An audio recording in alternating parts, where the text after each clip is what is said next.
If you're over 60, there's a good chance you already know this feeling. It's 3 in the morning. The house is dark and quiet.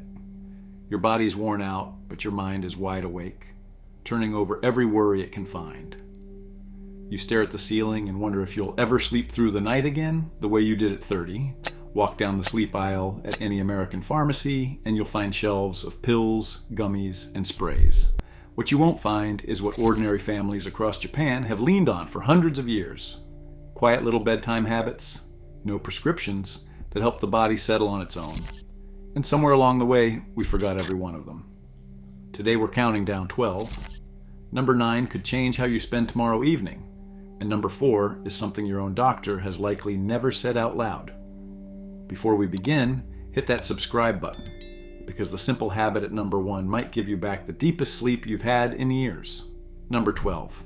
Let's start with something that happens long before your head ever hits the pillow. On the Japanese island of Okinawa, home to some of the longest living people on Earth, there's an old saying at the dinner table. Harahachi bu. It means eat until you're about 80% full, then set down your chopsticks. Their evening meal tends to be small and early.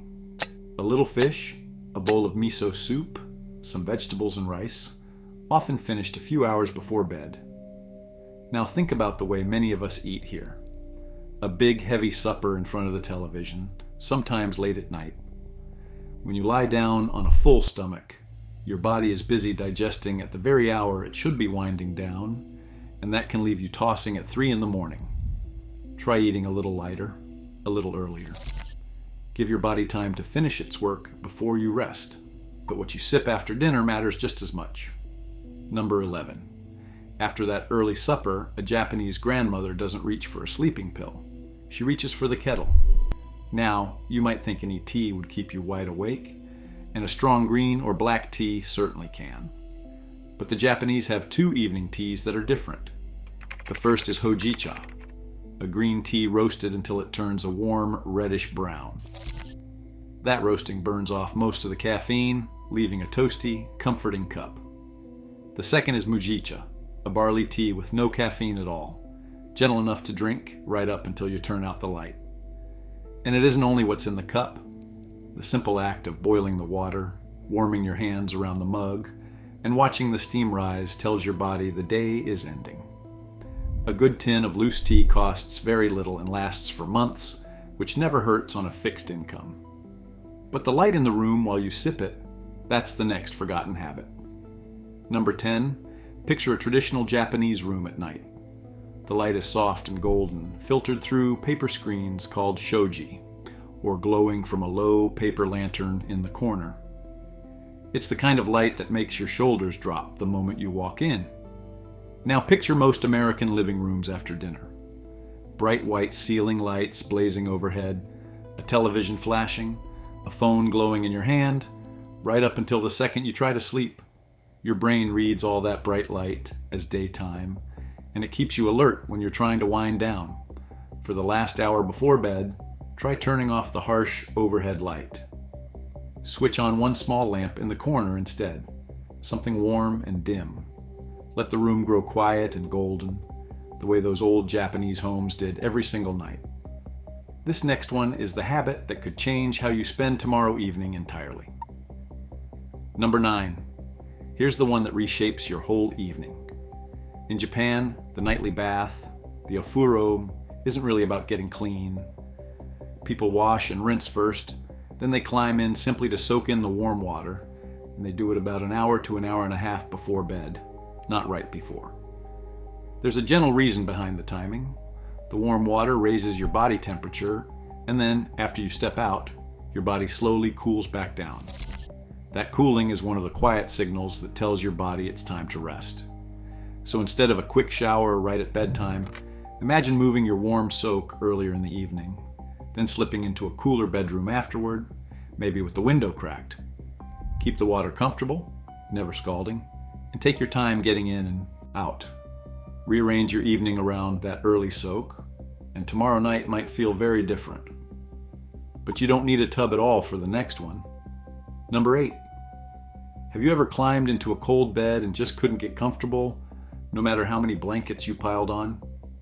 The Japanese have a simple answer that might surprise you.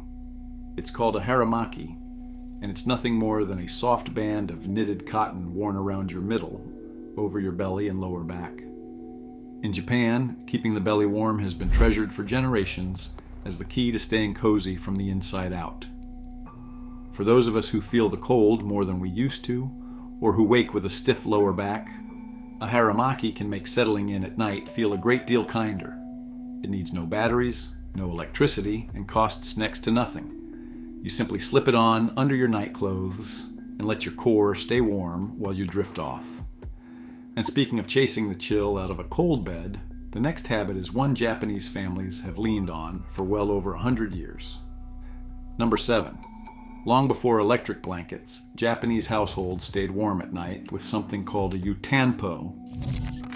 It's simply a sealed bottle, often ceramic or sturdy rubber, that you fill with hot water and tuck into your bed to drive out the cold before you climb in. Here's the important part, so please listen closely. You place the yutanpo down near the bottom of the bed, away from your body, and never pressed right against bare skin. Resting against skin all night, that gentle heat can actually cause burns, so keep it at a comfortable distance and let it warm the space around your feet.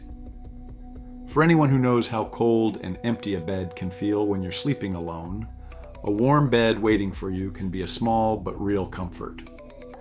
It costs nothing but a kettle of water. And warming your feet, as it turns out, is one of the oldest sleep secrets of all. Number 6. If a full bath feels like too much, and for many of us it does, the Japanese have a gentler version that may suit us even better. It's called a shiu, and it's nothing more than soaking your feet in warm water. You don't undress, you don't risk slipping climbing in and out of a deep tub. You simply sit in a comfortable chair with a basin of warm water and let your feet soak for 10 or 15 minutes. In Japan, foot baths are even recommended for people who can't handle a full hot bath, including those who have to be careful with their blood pressure. Warm feet help your whole body relax and tell your nervous system it's safe to let go. When you're done, dry them well and pull on a soft pair of socks. It's the easiest habit on this entire list, and one of the most soothing. But warm feet are only half of a very old Japanese secret. The other half is what goes under your head. Number 5. So you've warmed your feet. Now for your head. In Japan, the traditional pillow isn't soft and fluffy. It's the sobakawa, a pillow filled with the dried hulls of buckwheat. Run your hand across it and you'll hear a soft rustle. Those little holes shift to cradle your neck right where you need support. And just as importantly, air flows freely between them. That airflow keeps your head cool all night long. Think about your own pillow for a moment. How many times have you flipped it over in the dark, hunting for the cool side because the part under your cheek had turned warm and stuffy? A buckwheat pillow never gets that hot. It stays cool and steady, supports a stiff neck, and many people find they stop waking from the heat. Warm feet and a cool head. And that combination is no accident at all. Number 4, this is the one your doctor has probably never mentioned. There's an old Japanese phrase, Zukan Sokunetsu, and it means cool head, warm feet. For centuries, it's been considered the natural state of a body at rest. When your feet are warm and your head is cool, the old wisdom says, your blood moves easily. Your mind grows quiet and sleep arrives on its own. When it's the other way around, a hot, busy head and cold feet, you toss and turn. Walk into most doctors' offices today and say you can't sleep, and you're likely to walk out with a prescription. Very few will ever simply tell you to warm your feet and cool your head. Yet that quiet balance is the thread running through so many of these Japanese habits. Tonight, try it for yourself. Warm socks or a foot soak below, a cool pillow and a cracked window above. It costs nothing, and it may be the missing piece you've been searching for. Now, tomorrow morning holds the next secret. Number 3. This next one takes place in the morning, but it pays you back at night. In Japan, many people don't leave their bed sitting all day. Each morning they fold up their futon and drape it over a balcony railing or a sunny windowsill, letting it soak in the sunlight and fresh air for a few hours. They call it futon hoshi. The sun dries away the moisture from the night and freshens the bedding, so that when evening comes, you lie down on a bed that's warm, dry, and smells faintly of sunshine. There's a quiet bonus too. Getting up, opening the curtains, and stepping into that morning light helps anchor your body's clock so it knows when day begins and when night should follow. And the simple act of tending to your bed each morning becomes a gentle ritual, a small signal to yourself that this space is meant for rest. But even the freshest bed can't help if your mind refuses to settle. Which brings us to number two. Number two. This one is for those 3 in the morning moments, when your body is still but your mind is racing, replaying every worry it can find. The Japanese learned long ago, in the quiet of Zen temples, to breathe from a place they call the hara, the soft center of your belly, a few inches below your navel. Many of us breathe shallow and high in the chest, especially when we're anxious. Hara breathing is slow and low. You let the breath sink deep into your belly so it gently rises and falls, while your chest and shoulders stay still. Then comes the simple trick. As you breathe out, you silently count. 1 on the first long exhale, 2 on the next, all the way up to 10, and then you start again. When your worries wander back in, and they will, you just return to 1. It gives that restless mind a single, simple thing to hold on to instead of the long list of troubles. Many people find that somewhere in that quiet counting, sleep slips in unnoticed. And that leads us to the most important habit of all. Number 1. The simplest habit on this whole list may be the one that gives you back the deepest sleep of all. In Japan, the day doesn't just stop. It's gently closed. Before sleep, many people take a moment to quietly give thanks for the day that's passed, however ordinary it was. A warm meal, a phone call from someone you love, the sound of birds that morning, a patch of sunlight on the floor. Now those late hours alone can be the hardest, when the house is silent and the mind drifts to everything that's changed, to everyone you miss, to the way things used to be. This little ritual gently turns you back toward what was good, even on the plain days, even on the hard ones. You don't need a single thing for it. Just lie back, let your breathing slow, and bring to mind 2 or 3 small things you're grateful for. It softens the worry, quiets the heart, and lets you drift off feeling, just for a moment, that all is well. And that kind of peace is something no pill can give you. So there you have it. 12 quiet Japanese bedtime habits that ordinary families have leaned on for hundreds of years, while so many of us were left tossing and turning.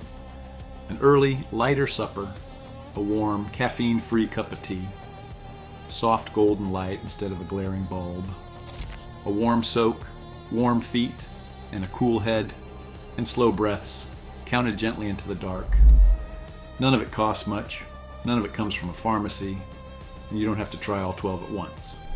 Pick just one tonight, the one that spoke to you most, and give it an honest chance. Then tomorrow, add another. Little by little, you may find yourself sleeping the way you did all those years ago. If even one of these brought you a moment of comfort, do me a favor and tell me in the comments which one you're going to try first. And if you'd like more forgotten wisdom like this, you know where to find us. Until then, rest well tonight. You've earned it.